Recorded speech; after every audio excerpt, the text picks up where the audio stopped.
Hello, this is our QLQ plastic zipper slider mounting and closing machine. So now let me show you the details. First, this zipper after pin post and the top stop fixing already, injection already. So we can see the zipper comes through here, and you can see mount the slider already.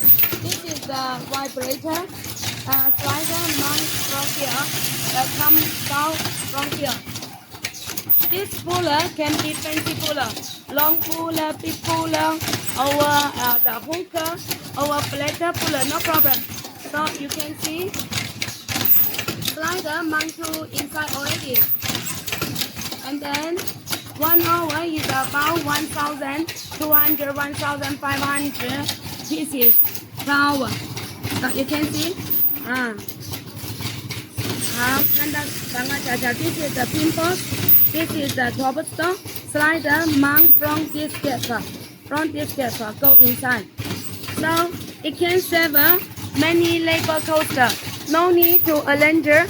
See, worker have the key in here. Try it yo. Challenge market yo.